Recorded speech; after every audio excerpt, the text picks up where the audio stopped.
chirp. Thank you, LightBox, for coming to our panel. This is Insights from the Top Costume Illustrators. Now, costume is how you tell a character before they even open their mouth or say a word. You learn something about them, who they are, and why to care about them in the story. And these four are some of the leading artists in the industry doing costuming for film, animation, and games. And I'm gonna let them introduce themselves as only they can. And we're going in alphabetical order of your last name. So Nisa Beauvais. Hello, everybody. Thanks for being here. My name is Nisa Beauvais, and I'm the head of costume at Skydance Animation.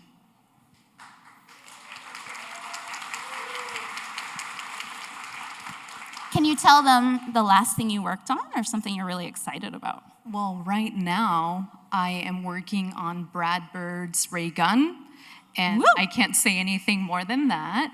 But previous to that, it was Wandla, the TV series for Apple.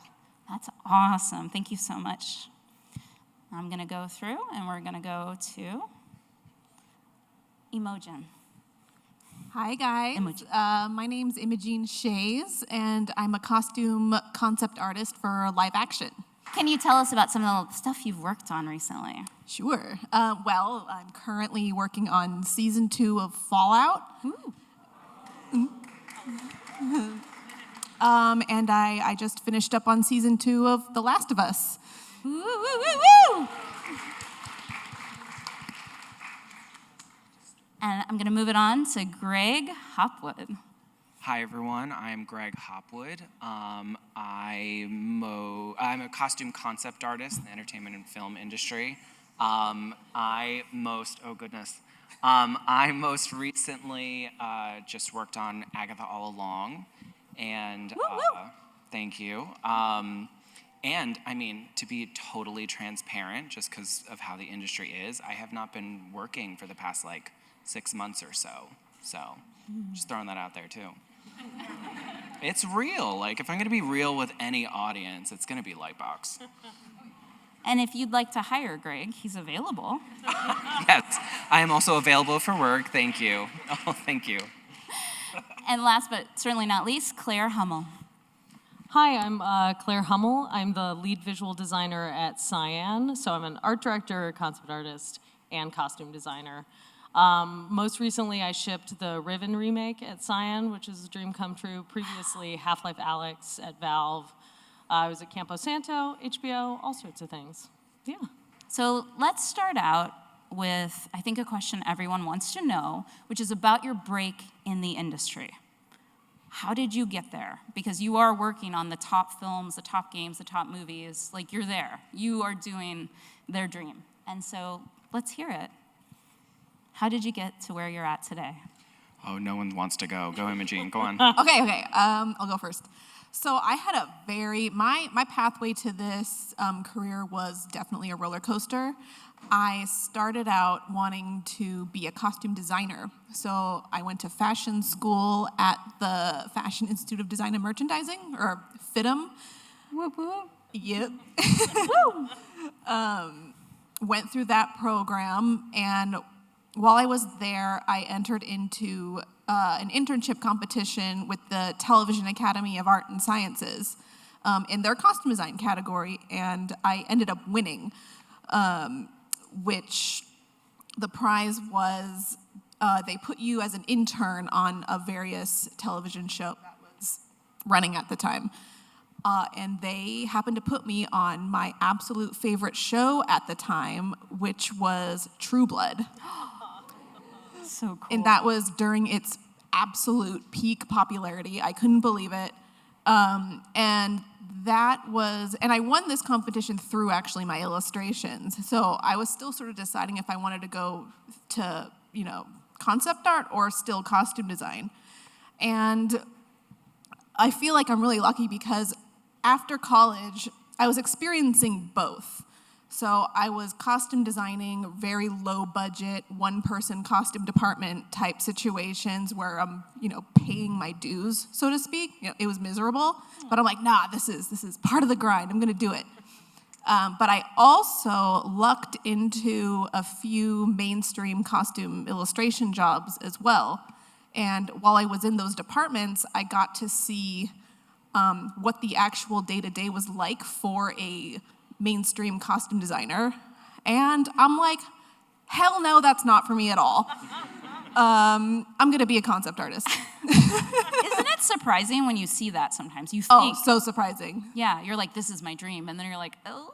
Like, nope, I don't want to deal with this many people. It's not for me. But I was still sort of struggling because I started out lucking into a few good jobs, such as Glee and American Horror Story, but I still wasn't, I don't think my artwork was actually ready at the time, and I didn't learn about hustling, so I fell into like a big lull, like a 5 or 6 year lull. Yada, yada, yada, I moved to New Zealand. That sounds amazing. Yeah, my ex-husband at the time, he was a visual effects artist and got a job at Weta. So I thought, hey, like maybe I can get into Weta Workshop because I'm more on that side of things. And I knew how to sculpt as well. So I thought maybe I could play into either of those. I never got a job at Weta. They completely ignored me. Boo. But I happened to, through my hustling in New Zealand, got onto a movie called The Meg, starring That's an amazing film. If you haven't seen it. Jason Statham. Punching sharks. Punching sharks. Punching one particular shark. Exactly. Massive, gigantic shark. And the thing about New Zealand is they have a very small but very active film industry. And if you work on one of the projects over there and do a decent job, everyone will know you and you'll get passed around to a bunch of stuff. And that, I would say, would be what I call my break. Because after that momentum started, I started getting more calls, working on higher profile productions. And I always think that in people's career journeys, there is that one moment that's a tipping point where you finally make it, so to speak. And that's when, people start recognizing you. And yeah, for the last, 6 years, that's what it's been for me. Oh, that's awesome. That was long. No, but it was good. And before we move on, I do want to ask you specifically, how did fashion design school help you as a costume illustrator? Or do you think, whatever, you could just be into fashion? Oh, it helped me a lot because in fashion school, they make us learn how to actually make clothes. I hated it, but I still remembered that process. And when I'm doing costume illustration, you do have to keep in mind how these things are actually going to be made. Right. So because I understand construction, it definitely aids in my artistic process as well. That's awesome. Okay, thank you so much. I just You're wanted to welcome. get that before we moved on. All right, who else would like to talk about your break? I was just going to yes and that, and then I'll go into my break. Yes. But I do think it's so important to know the actual functionality of the clothing you're working on, and to also study fashion, because so much of your reference and influence comes not from your own field, but from outside influences. But in games, you're using programs like Marvelous Designer, and being able to actually pattern things makes you just like just a superhero in the industry.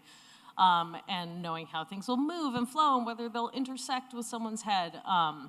It is immensely important to know how to do that. My biggest break probably, even though I've consistently been like a studio artist, I worked at Xbox and HBO and things like that, but was probably doing the designs for Young Elizabeth and the Lutesses for BioShock Infinite.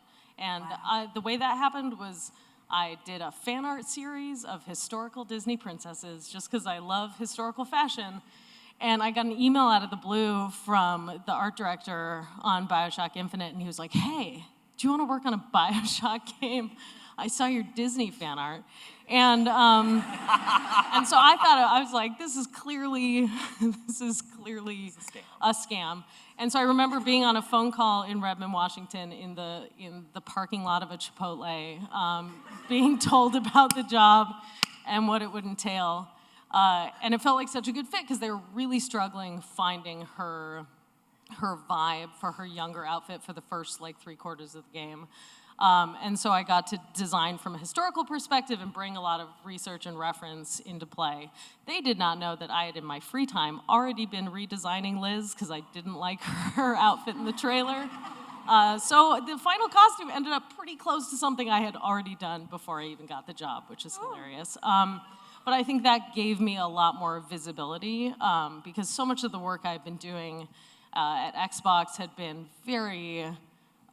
it was just across the board concept art. So it was doing props and promotional work and environments and not very flashy stuff. And so I think that was the first time where it was like, oh, in terms of costume design, and historical costume design especially, I feel like that was the first time I kind of broke through and had that visibility, and it has served me well. That's amazing.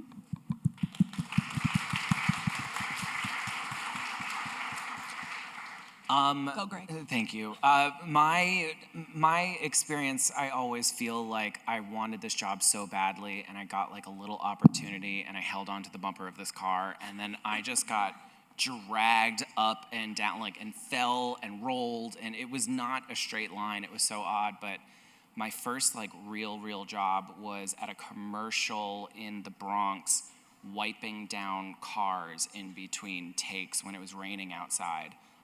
That was like my first gig, and I was bright-eyed and bushy-tailed, being like, I'm so excited to work in the film industry. And it's like 4 a.m. and all these guys are just like dead-faced smoking cigarettes, and I'm just like, this is great. And they're like, we want to go home. I'm like, all right. But that job came from a family contact, and I had like kind of a parallel journey with them.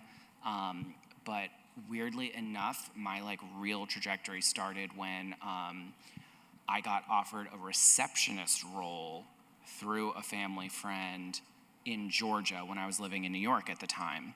And they were like, look, it's not on a project, but it is on a studio lot. You're going to be helping with security and parking passes. And I was like, yes, yes, I would take it. Yes, absolutely. I packed up my whole ass car and drove my whole life down to Georgia. And it was like the next day, it was my second day of work, and a woman was almost fell off the back of a loading truck. No. And I helped her, and I helped her get the boxes into the department. And it was one of the costume supervisors for Hunger Games Mockingjay.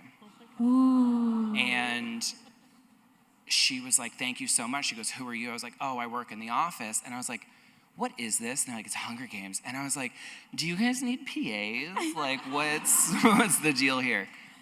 So I ended up getting a PA gig on that job, and I was on that show for like a year and a half, and I saw for the first time concept art, costume concept art up on the walls. It was on every wall in the designers' rooms, and I was like, that, I want to do that. And so my desk was weirdly like this above the entire department. So I put all my high school AP artwork pinned behind my desk because I was like, I have prime real estate for everyone to see this. And it worked. The assistant costume designer came over and she goes, can you do costume illustrations? And I was like, yes, I can. I could not. But that's the right answer. Yes. When someone asks you, yes, I and can. You're like, yes, I can, and I will. But that was kind of it. I started doing the job when I had no idea how to do it. I jumped into it. I saw the artwork. I absorbed as much as I could online. I spoke to any illustrators I could. And then I accidentally moved to California over a long trip and met one of the designers that I worked with in Georgia in California. She was like, we could use you for the day. We could use you for tomorrow. Free for the week? Why don't we have a job for you? And I never went back to Georgia. And just, that's how it happens sometimes. It's not a straight line. You go where the opportunity is and you jump. You get your foot in the door however you can, and then your talent keeps the door open. That's right. That's right. You need a podcast or something. Right? It's like, right now, I'm talked like, about that a lot. well, tell me more. What happened next, you know? So that was lovely. Thank you. But yeah, like Imogene, I went to school to fit them as well, and I did hate the pattern making aspect of it too. I was like, kill me. But I don't know if you guys know from Project Runway, Nick Varios. He's one of the contestants. He was my pattern making teacher, and I learned nothing. Not because of him, but the class was so full, and every student wanted to go there. I'm like, I want to go to Nick's class too, and you could barely get any help because he had like 40 students and he should have really had like 10. But yeah, I went there, and then I wanted to do costume design and film and television. And an internship popped up, for costume design in Walt Disney World. So I applied to it and I got accepted. So I went to Orlando for about 6 months, and that was really fun. I got to dress animatronics in Epcot in the big ball, and went in there and fixed Cleopatra's necklace, and then went to fix the clothing on like the Greeks. But most of the time I was doing technical flats, which Gross. Gross, right? So gross. Yes. Terrible. Oh You my guys. God. Just as bad as back views. Come on. Yeah. No. For Technical flats. I hate technical flats. They're the worst. Right. But for you guys that don't know, in the fashion industry, you do technical flats indicating where you have, lining, the way everything's constructed. And at Walt Disney World, they would bring in costumes from, the cast members that worked in restaurants, not just the fun princesses. And they would bring in racks and racks. So I did that for 6 months. Just drawing those vests and all that fun stuff. And then I came back here, and I couldn't find work. So I kept looking, and I ended up getting an internship at Disney Consumer Products doing graphic design by going to YouTube University, because I don't do graphic design, but I'm like, I'll put a portfolio together. And I got accepted, so I did that for a little bit. And then we had a recession, and I got let go. So I ended up going to Mattel and did consumer products there. So clothing, not for Barbie, but for humans with Barbie on it. But then when I was there, I'm like, I really want to design Barbie dolls. Like, I know pattern making and design, So I applied for a doll designing job, and I got it. And I did that for about 4 years. And then Disney Animation called me up because they saw my work. And they needed a costume designer. And so I put a whole portfolio together. It took me about a month, to have something that fit animation. And I got in. And I did that for 6 years there. And now I'm at Skydance doing costume design too. So.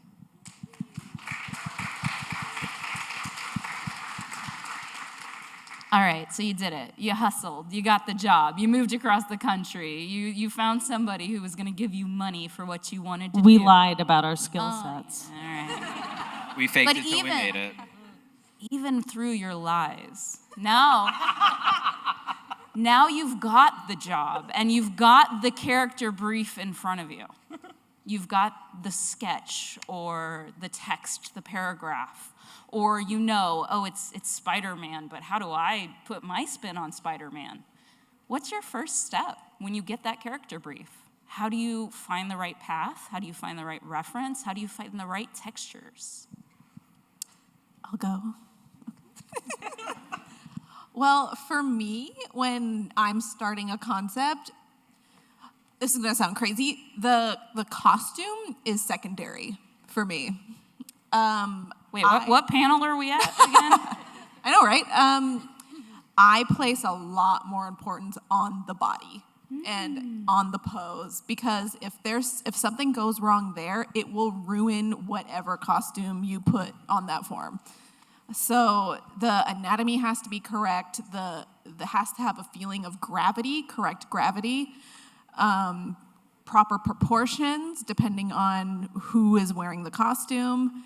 And in my opinion, if you nail all that, lighting also obviously, but if you nail all that stuff, the costume comes easily. You just dress it up and match what you've already built underneath. Because I actually like to imagine my concepts from the bones outward.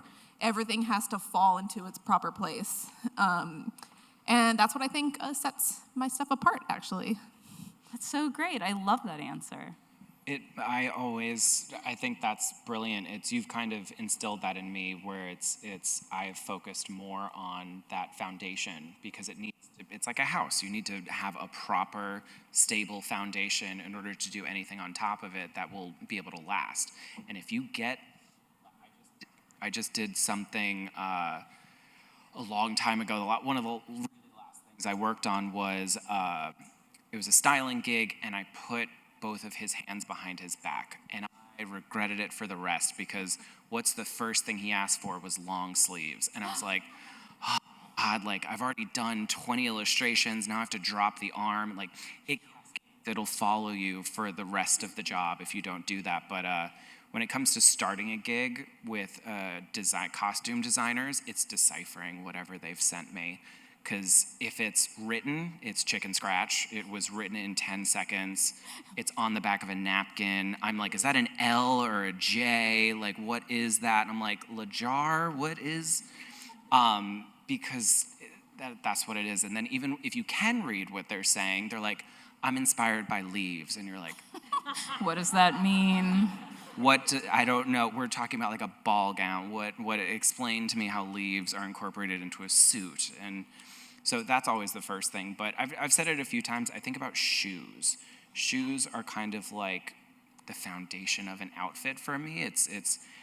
Are they going on? You gotta be right. They gotta be right. It's if they're going on a long journey, if they're wearing practical shoes, that means they're more practical. If they're wearing more dressy shoes, that means they know they're going on a long journey, but they don't care and it's for the fashion. You know, you can learn so much about someone by the shoes that they wear in the context of the story around them. So that's always like a default cheat that I go to that really helps jump into the character. And then also just like take your character into a mall and will they stop at a Hot Topic? Will they go to the blouse barn? Like what's the vibe? I didn't mean to look at you when I said blouse barn. But take your character shopping and see what would they react to. Those are kind of two things that I jump into really quickly that are helpful. Before we move on, do you do that yourself? Do you just try all sorts of fashion brands? Do you go shopping? Do you keep up with Fashion Week? So I do. When I'm on a job, I won't go out and shop. But when I am not on a job, I will, wherever I'm going, whether it's to a pumpkin patch or if I'm going to a club, whether I'm walking through West Hollywood, like I will absorb what people are wearing and the demographic they're in, the age, the area, the state, and absorb all of it. It's all around you. Today is a brilliant time to see 20,000 cross-sections of human culture and backgrounds come together in one convention. Just look at what people are wearing, how they present themselves, and it's a master class in just people watching here. It's true. That's great. Claire? Yeah, I was going to say, you both mentioned posing and things and figuring that out, and I do think that's so important to consider. Even on the game side of things, you need to think about how these clothes are going to move, how they're going to stretch and distort, and posing can affect that so much. And it also affects, as you were saying, the next people up the line and how they are going to react to a costume. So if you put a costume on a T-pose versus really leaning into it and putting expression and getting it, selling it as best you can, just kind of selling it, exactly. Zhuzhing it a bit, yeah. It will make a candy. huge difference in terms of how the art director is going to react to it and respond to it. So draw all the designs you don't like on T-poses and then draw one really well. My process, I usually, if I get a prompt or we have an idea for a character, I usually try to get my raw ideas down on paper first. So super rough silhouettes and sketches and just get things out of my head. And then I go into research because I love research and I will go down a research hole so quickly. And so it kind of grounds me that I always have that initial instinct to go back to. And sometimes it's bad, sometimes it evolves from there, but it's kind of a nice sort of stake to have in the ground as you're designing something. But then I start pulling reference. Sometimes it's very specific, like historical reference or something, but sometimes it's just a runway piece that has the right vibe to it, or the scales of something that has the right sheen, or just that you can find inspiration from the weirdest stuff. You'll find people taking vertebrae and turning it into spaceships, that sort of thing. So yeah, I pull a bunch of reference, start working on it, and integrating all of those details. And I always describe concept art in general as archaeology, where like sometimes you gotta dig for something, but sometimes you just get it. And I think taking classes online or going through school, you're always like, I gotta do 400 iterations of a design to get to it. But sometimes that turns into busy work and you lose sight of what your initial idea was. And sometimes you do a lot of the work mentally in your head, and then you put it on paper and you're just like, well, that's it. I kind of did it. Great. Got it 90% of the way. So I feel like trust your instincts in that moment and really don't feel like you have to prove. Don't think about the art book. Don't think about everybody seeing all of your silhouette variations down the line. Do what works for you. I love that because I get stuck with process. Oh, yeah. And I'm like, oh, I must do it in this. The right way. Yeah, and you don't. If you land it, you kind of know. You know right away. Nisa, how about you?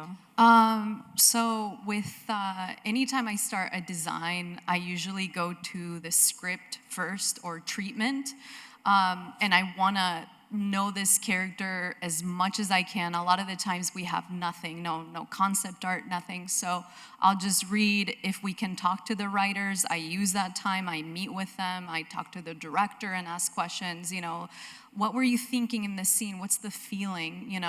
Ultimately, before I start, I want to know what the story's about, what the scene's about, what the mood is about. And if there's any kind of evolution to this character, to think ahead, will there be a color shift in this character? And just kind of plan ahead, maybe with this first one, it's gonna sit in this kind of palette for this particular scene, and then maybe they have an arc, and I try to think about that beforehand. And I do research like everybody else was talking about here. I would say I do 80% research, 20% design, and I completely agree with Claire in drawing whatever comes from, it sounds so freaking cheesy, but from your heart, first.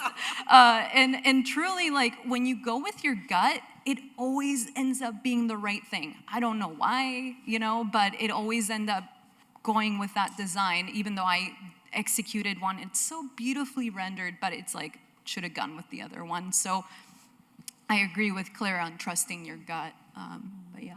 It's powerful, thank you. Now tell me, I know, and it looks like Greg's about to say something. I wanted to ask about characters that already have an established look. You gotta do Spider-Man, but this has gotta be different, but not too different. And how do you find that balance? And I know many of you have worked on those licensed characters that have a look. What do you do with that? Well, I'm kind of dealing with that right now. I'm working on, like I said before, season 2 of Fallout, so we have to reference the game. And so far, the process has been that the designer hands me a screenshot of whatever character we're doing from the game, and she's like, do something. So I just have to take a look at that and, translate it into live action. And, it's about trying to figure out what materials they are, who's wearing it. And in terms of Fallout, I know they have, these legions and factions, and each character within the game is taking from other characters of the game, stealing parts, whatnot. And I have to take a deep dive and figure out who that part is from. What the hell is that shoulder piece? It looks so specific. And it is. Yeah, and I have no idea what it is, and I have to somehow figure that out. Oh yeah, you end up on the fandom wikis for the project. No, you I are have working been on. all up on Yeah. that Fallout wiki. Yeah, same with Half-Life. I'm just well, if only we had this information internally, but no. Yeah. But it's actually been a blast, so. Well, I always try and watch whatever existing IP or read the books or anything. So my question is, have you played Fallout yet? No. Come on. I can't own video games because that's it for me. Yeah, that'll just become your whole life. Exactly. Yeah. No, I work on a combination of different things. I'll do styling gigs. I'll work on commercial stuff that has existing IPs, stuff that doesn't. And it's good to have both, because when I'm clear blue sky, this character has this story, but everything else is open to interpretation.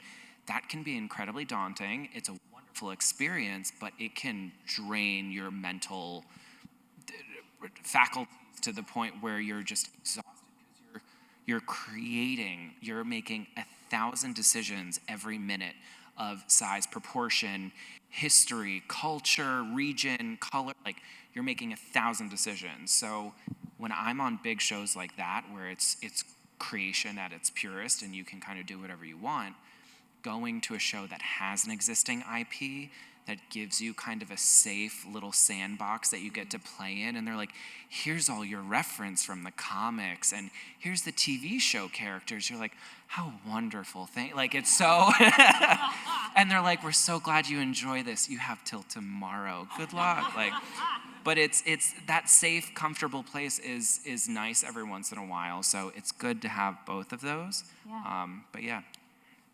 Yeah, I definitely feel like you can get such good designs out of parameters and out of limitations, and working in existing franchises gives you a lot of that. I think one of the biggest struggles is figuring out what's iconic to a character, because sometimes it'll be like, oh, I know what Alex Vance looks like, and I know what makes her iconic to me personally from playing the game over the course of 15 years. But then suddenly realizing, like, oh, people are really attached to her midriff, it turns out. But any like certain like costume details that you wouldn't necessarily clue into. Like if you're designing a Deadpool for the first time, you might not realize the little like tag at the back of his head that shows that the cap is loose. Where it's like, oh, you really have to make sure that you're plugged into that. There used to be this thing called Project Rooftop. It might still exist, but it was a bunch of artists in comics and stuff redesigning superheroes. And I remember I did one for Spider-Man, and I had just not drawn Spider-Man since I was like 8. And they really liked it, but they were like, it was like Spider-Man if he worked for Cirque du Soleil. Now I look back at it and I'm like, oh, I just kind of like swapped the weight of the blue versus the red in a way that I don't think I had internalized.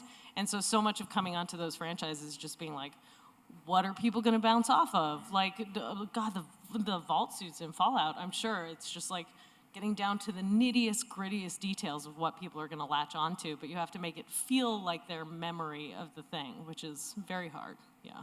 Claire, did you find that did you take the reference that you found from the past, from like fanfiction.com or fandom.com? They have the archive of our archive. own. When you found those deep archives, did you take it literally or did you reinvent it?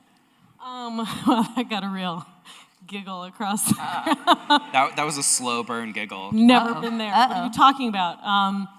The fandom wikis and stuff, like usually you try to take it pretty straightforward, especially like, so at Valve when we're working on the Half-Life franchise, you know, I'm also working with guys who worked on the original game back in the 90s, and so it also matters to them that we are getting our reference straight, as close to the original as we can.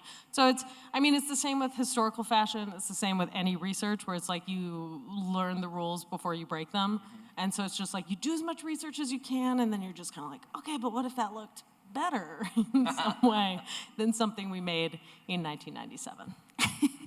So know the rules and know when to break them. Yeah. Nesa? Yeah, and I think with, I'll speak from Wandla, that was an adapted books to series, and obviously there's a trilogy, there's a look to the characters that we really took a big step, in a different direction, but what works for the story, I think, is important, and like everybody said, just know the history of what's been done and why, and if you want to break from it and do something different, have a good reason for it, not just because you want to make it look cool, Yeah. So. Yeah. How much does a character reason? Like, do you look for a reason in the character's personality for breaking a change,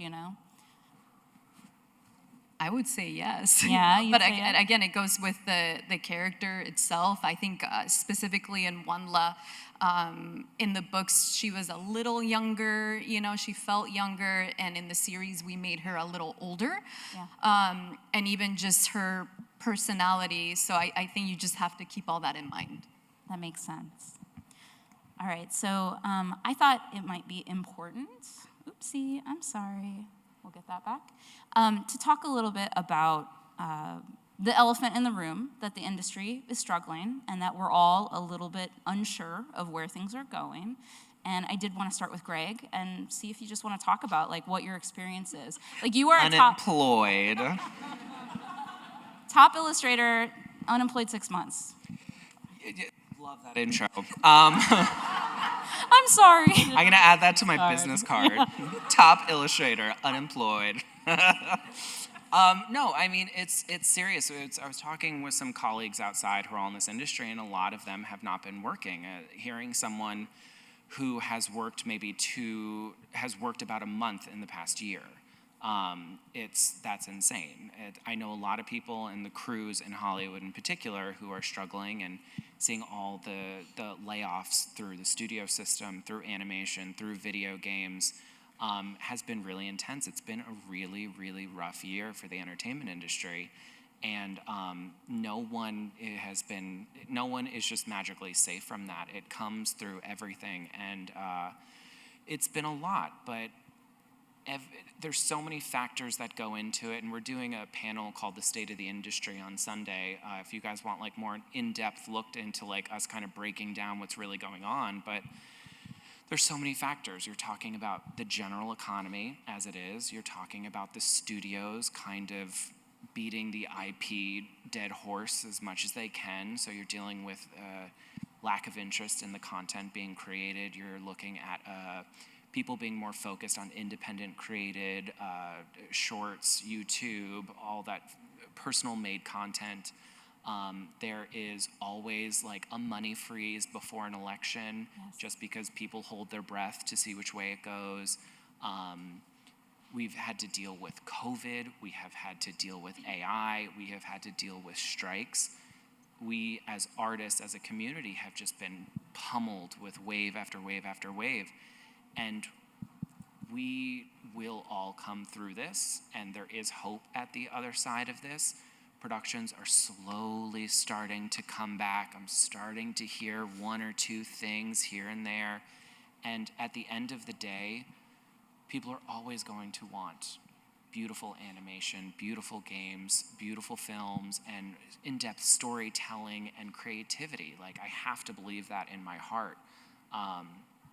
So I think at the end of all of this, something will come out of this. I don't know exactly what it will be or what it will look like. Maybe we're looking at more indie studios run by more on-the-ground creatives than more of like a structured studio system.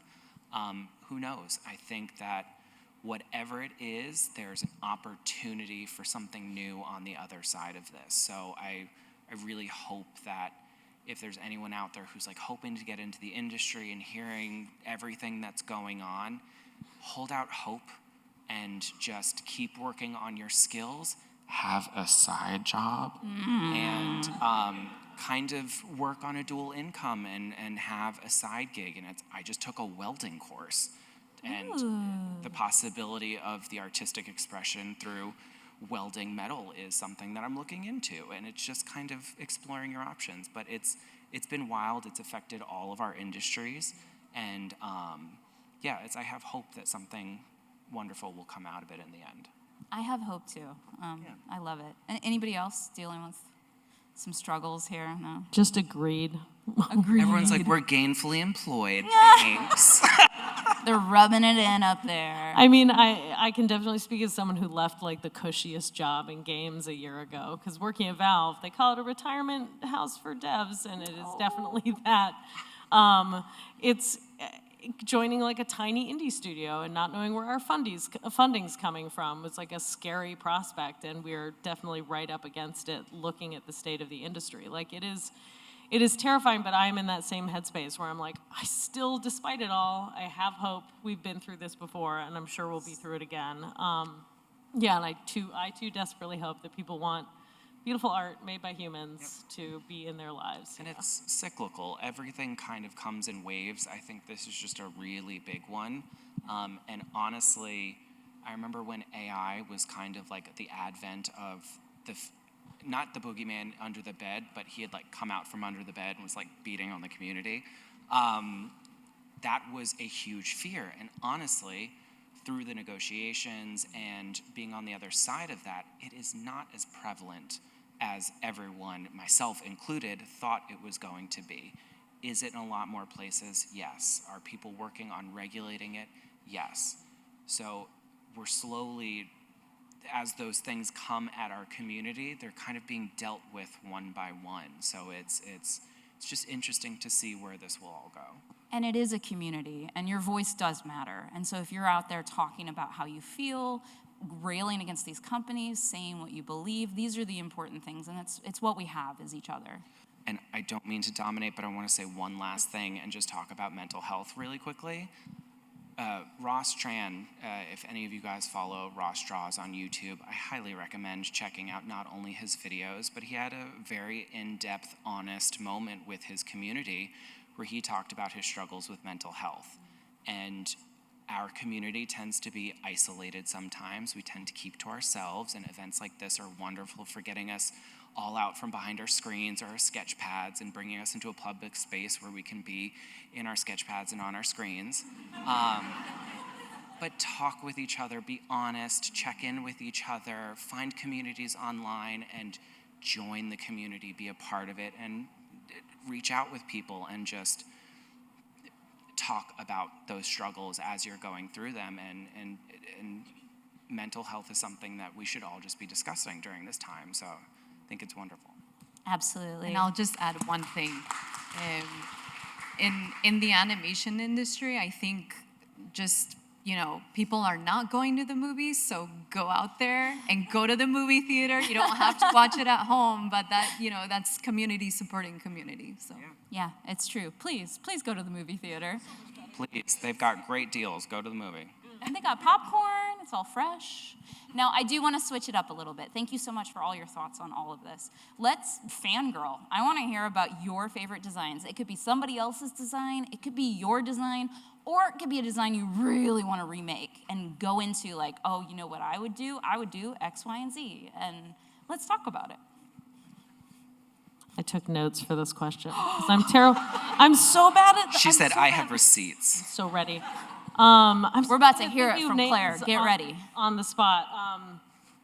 In terms of contemporary design, Alex Neonakis and Ash Swidowski, who worked for Naughty Dog, doing a bunch of stuff for Last of Us and Uncharted.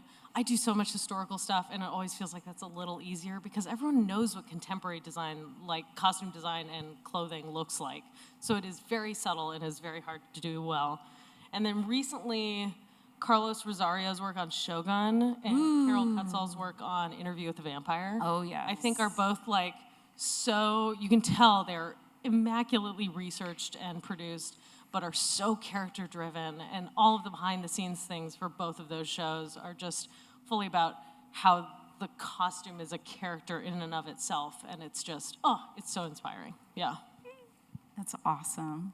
Anyone else got a fangirl moment? Well, they weren't my designs, but I got to work with this designer. Her name is Liz McGregor, and we did the costumes for the upcoming live-action Moana, which I also got to work with Lisa a little bit. And Liz is so knowledgeable about Polynesian historical garments, and it was just fascinating to build those costumes with her, and they were gorgeous and fun to do, and she's nice, which is always pleasant. Not always the case with costume designer. It's always a bonus. Yeah. And that was just a really exciting experience to be part of. I can't wait to see it. My first answer is not an answer, and I apologize. There was a project that Imogene worked on that never came out, which happens a lot to a lot of us. The shows go up, they go down, they get shelved, a lot of things. And Imogene did some beautiful, beautiful knights, armor, gowns, Renaissance era beautiful things. Are you talking about Game of Thrones? Well, I wasn't. Whoa, I was, but I no. wasn't at the same No time. one's talking. I forgot about that, actually. Drop I the think G word. I'm in. I think I pushed it out of my memory because it was so devastating when I heard it got canceled. But yeah, it was a Love those illustrations, and there's even some other ones that you've done that no one will ever see. Sorry, but then to make it self-centered, Agatha All Along was one of the best shows I have ever worked on in terms of an experience. Daniel Salon, who I worked with, was just like a life-changing experience getting to work with our costume designer. There's Agatha. And I am a queer, comic book loving, witch obsessed nerd. This show hit every box. The Venn diagram is a circle. Oh, it all circles intersected, and it was just the most wonderful experience ever. I honestly, it's from our showrunner and creator Jack Schaefer to our executive producer Mary Lavanos to our costume designer Daniel Salon and Christine and Maddie and Marilyn, like our whole team. I have never been on a And project. Imogene. And Imogene and Xander. Special and I could Imogene. keep going. We have Wow. we have the whole workroom. We have the agers and dyers, the costumers, I've never been on a show where a crew came together, and I hope that you guys have had this experience at one point or another where you come together and it is just like passion around and everyone coming together and bringing that to the table and firing on all cylinders and contributing everything to like the details working into those costumes and the symbols on the lining of her coat that you don't get to see, but if you go on Daniel's Instagram, you can see him going through all the details. Every one of the witches who walked the witches' road, their outfits, each of the trial outfits, like it was a dream job, and it was such a high, and that is like I fangirled every single day on that project. It was awesome. That's the dream, I think. And I'll kind of change the question, but Yeah. you'll know why. Yeah. Fangirling, like I really, really want to work on a musical, like Singing in the Rain, but God. where the costumes are like part of it, and I love that. Or like a Wes Anderson musical, like Sign Me Up, like I would like that. Yeah. And Tim Burton I love, so. Of course. Who but- doesn't love Tim Burton? Right. But favorite design I got to work on is on Brad Bird's film now, but I can't talk about it, so I'll talk about Encanto. I love working on Isabella's gown. That was so fun and so difficult because you have to make sure it works in animation, like you were talking about. Marvelous designer and all that good stuff, drawing patterns for the team. And it has to transform throughout the film. Exactly. So that was a fun one, and obviously Mirabel's dress too, because of all the embroidery. Yeah. Can beautiful I work. actually ask you guys a question? Because I'm also realizing now we've got kind of like digital and live action here. We have these pesky things that are quite annoying sometimes called actors, and it changes the design process a lot. It comes down to like comfort, how long they're going to be in it on set. Do they have to be in hair and makeup in the chair for a long time? And a lot of times things will get thrown out because of actor comfort. You have to change things. Like I have this dream of being able to like design without the restrictions of it actually going on a body, a person's body that has opinions.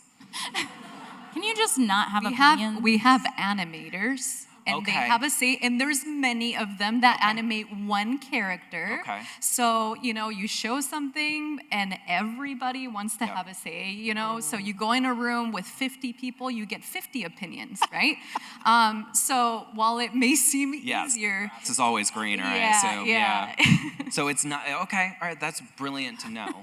Yeah, and I have a tendency to draw things with just draping, intersecting, dynamic things. And every game I've worked on, they're just like, no, it's becoming pants. It's becoming the- skin yes. tight pants. There's no way. We can do it. Yeah, one of my buddy Aiden Vitti was the costume designer on Prospect doing Pedro Pascal's like spacesuits and stuff. And I remember that the next time he saw her, he was like, "You got me the Mandalorian," because they knew I could put up with being in a spacesuit because of Prospect. And so it's so interesting being in that instance where it's like you don't have to account for comfort, you don't have to account for taste and also ego. Because I know a lot of people have rules about how they want to be portrayed. And this is also why I push pretty hard on not using likenesses in video games when we're designing characters. Because the moment you have to have a likeness, you have to run it by them, and you have to pay more and all this stuff, and you kind of lose your ability to create a character however you want them to look. Yeah. But yeah, once you get the mocap stuff in, then we're just like, cool, we can dress you however we Bye. want. Bye. Goodbye, personhood. All right, that's all the questions I had. I was gonna go to the crowd and ask questions. Y'all ready for that? Okay, we got Absolutely. Awesome. We got about 10 minutes. You raise your hand. I'm gonna come around. I'm gonna hand you this, and you're gonna speak into this. I'm gonna try to get a good bevy of the room. So I'm actually gonna run in the back first, just so I'm so that we're all fair. And I see a hand that went straight up right here. So we're gonna go to you, my dear.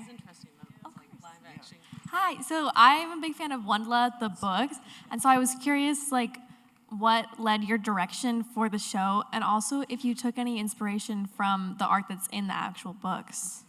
Yes, absolutely. We were really lucky to work with Tony DiTerlizzi, on Zoom, and we'd run things by him. So working with the actual author, I would say, "Tony, what do you think? I know this is really different than what you had," but he was so open to it, and at the end of the day, like I said before, everything has to do with story. And so I worked really closely with a production designer, Andy Harkness, and Armand Serrano, the other production designer. And just, again, it's all about working together, seeing what works in scene, and just seeing maybe we'll keep this. We kept a lot of the stuff that made sense, in different characters or aesthetics, and then we changed the things that we felt, would fit. But costume-wise, I think I changed a lot of it. But maybe Queen Oho was one of the ones that stayed very regal and royal, and that was one that Tony really liked. So That's so cool. I got another one right here. Hi, so this is sort of a question about the difference between live action and digital, because I was thinking about how, with character design and concept, costume design, you can use shape language to make these really for example, Blue-Eyed Samurai with Mizu, it's really triangular and angular shapes, and you can really push in and exaggerate. How do you translate that to something like live action where you have a real person and you can't necessarily go so far, or can you? It's definitely interesting. I mean, working for comic books, you have a lot of fantastical costumes, and you have a lot of armor, and you have a lot of rigid outfits.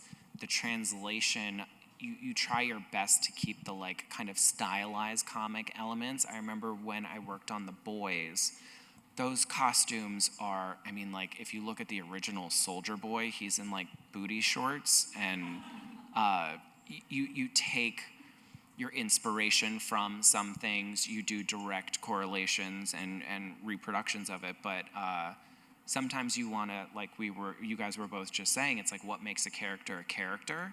So you kind of look at a design like that and you see, okay, is it the angles that are creating this silhouette, or is it the color combination of the blue, the black, and the gray? Is that what's standing out? Is that what's iconic about this? And you try and pull what's the most important pieces from it that really builds that character, that are the most important elements, and bring it into the live action. And then you have to deal with actors being I can't breathe, and you're all right, mouth slit, and I can't hear anything, and you're all right, ear holes, it's that kind of stuff. And so bringing that into it is always tricky. I do think that's an instance where, at least in the early stages, when you don't have to worry about actors, where runway fashion is a great point of reference because it's so good at breaking the silhouette, using the body as a canvas. Aiko Ishioka as a designer is such a fantastic example of someone doing these huge graphic shapes on a human body that feel stylized, even though it's live action. And she did The Cell and the Fall, Bram Stoker's Dracula. Ooh. That was awesome.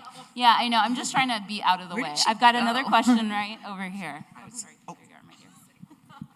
Hi, I really love doing a lot of research. I'm very into historical costume design. I think it's so, so cool. I'm wondering, what are your favorite resources for doing that historical research? I feel like I need to slip you a $5 because I'm like, I have a perfect answer for this. I actually put together a 14-page document. I can pin it to my Twitter of all of the historical fashion references that I've used over the years. Please do. Yeah, so it's like books, Yes, and websites, and blogs, and people I follow, and all this stuff. There's, oh my God, there's so many. There's this one book on ancient Egyptian fashion that was published in 1994. It's out of print, but I scanned a library copy, and I'm so grateful to have that. But yeah, any ability to find actual books, as long as you check your resources and make sure you know who's making it. Not a white guy in England making a book in the 50s about Middle Eastern clothing you can't really trust it as much. But looking into books, looking broad, not just going off of Pinterest boards and things like that, I think is very important. But yes, I'll happily share that link on social media somewhere. Please do that. Just made me really happy hearing that's there. The other thing I will say is when we're doing period, 50s, anything, we look at Sears catalogs, Macy's catalogs. Yes. Sewing patterns sometimes are really good. Barbies are another great example because a lot of time the research has been done to aim for the middle of the road for a design of that generation. So going back, and they're kind of little time capsules of kind of peak fashion of the time. Toys, dolls, anything that is kind of representative of the time. But yeah, Sears catalogs and Macy's catalogs back in the day, shopping catalogs are a great resource, and there's so many of them.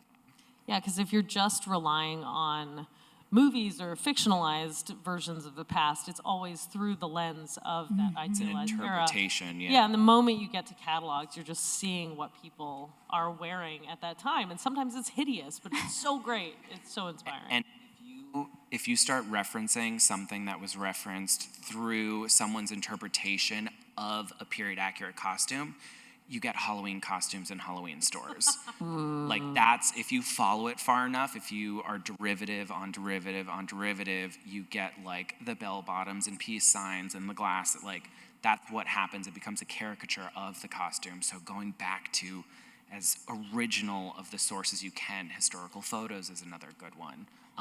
Yearbooks too. Yes, I also use yearbooks. Don't sleep on yearbooks, man. They're Those so are great. good. If you're I want to know what 8-year-olds looked like in 1972, finding the class photos from that year are perfect. It's so good. And a lot of Getty Images that has pictures from let's say it's a political rally in 1900s. I look in the crowds and I see what they're wearing because no one can fake that. That's as real as it gets. But I love what you just said because that is so true. But sometimes it's really great. For example, 1950s film on medieval clothing and everything is 1950s fit. Yeah, but I love it, but it's that is not historically accurate. No, and I just got the hook. So I promised one question to one person here, so I've got to get through this question. We got to do a lightning round. I'm so sorry. That's okay. I don't think this will be too much in depth, and that was fascinating. So I really like to hear that. But you kind of touched on a few of your personal experience from Greg and using your office space walls creatively. And Claire, you mentioned that your first kind of hit was with your Disney fan art. But what's your thoughts and what advice can you share with being visible and in just with your art and with networking, being visible out in front of people? And for instance, what platforms or just what comes to mind, creative ways to get your art out there? You seem like you have something, Imogen. Well, sort of. I was thinking it was a different kind of question, but The general, just to summarize, is basically what do you have for advice on putting your artwork out there and being visible? So there's the public facing, in my opinion. There's the public facing where you're like, okay, social, Instagram, Twitter. Then there's kind of the guerrilla marketing of it all. What I actually used to do, and I can't believe I'm going to say this on stage, when I first got into the industry and like all my friends were getting like thousands of likes on everything, and I would like Google search result stuff and their stuff would pop up. What I would do is I would go on Pinterest, made a fake account, and post my own artwork, and then be like, oh my God, someone posted on Pinterest. Like, as much as that is insane, and I don't do that anymore. How many God. accounts did you make? So many, so many. There was even when I first got started, I made a Reddit account. I was like, oh my God, check out the new artist. And it was me, and there were no comments. And I was like, I'm gonna stop this now. But like, it sounds insane, but like, be creative and think outside the box and just get your name out there, talk with artists, and start those conversations and comment on stuff. Like, access to the internet is the best. I'll also say, I'm sure any of us can say that like number of followers and virality online does not in any way equate to Money. Success in the industry. I know so many people with 1 million followers who have had no success, or people with no followers or no accounts who are like some of the greatest artists alive. Yes. And so I think it's so hard to just be ruled by the algorithm and feel like you have to like pay tribute to it. So I think posting art that you care about and that is unique to your lived experience and your passions is so important. And building up community behind the scenes with your peers and the other people you know, because that's infinitely more valuable. Because the number of times I've been on a job and I'm like, oh, I need to hire someone, who immediately comes to mind. I'm like, oh, I can bring them in for an interview and see if they're a good fit. Yeah. And I wanted to emphasize and I think, Claire, you sort of touched on it, but to do art that you like. Yes. Absolutely stick with what you like. Don't feel pressured to check a bunch of boxes. I felt like that when I mentioned before there was a big lull in my career. I'm like, okay, like maybe I should practice environments and prompts and be versatile and do all these things. But anything except costume, I felt was making me miserable. Like, I hated it. I'm like, I don't want to do this.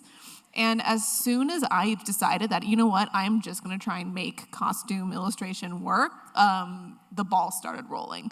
So I truly believe in actually making art that you like and you enjoy doing. I know that also sounds kind of cheesy, but I think it's effective and it's infectious. Like, people will be drawn to your art if they can feel that you love what you're doing.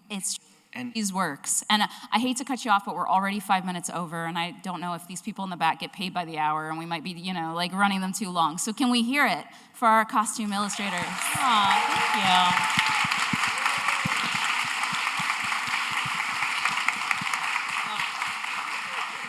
thank you. Thank you so much. And if you want to keep talking now, they're gonna just chase us out of the room now, so. Make your point quick. Oh God. I'm going to say what Imogene would normally say in the circumstances, which is focus on your artwork. Yes, art before networking. Portfolio before networking. And Keith Christensen, to your point, has no Instagram, almost no website, and he has worked on like we all worship Dune, all the most beautiful things in the world. So like, there's a certain level of put your stuff out there, work on the best product possible, and then just kind of do fan art. Oh my God, do fan art. Oh yeah, do fan You art. can network your way into a job, but if you don't have the art to back it up, you won't move forward. I did artwork of Ariana Grande, Dolly Parton, and Scarlet Witch, and I ended up working with Ariana Grande, Dolly Parton, and Agatha. That's the thing. It's practice for working on franchise. Exactly. Yeah. Absolutely.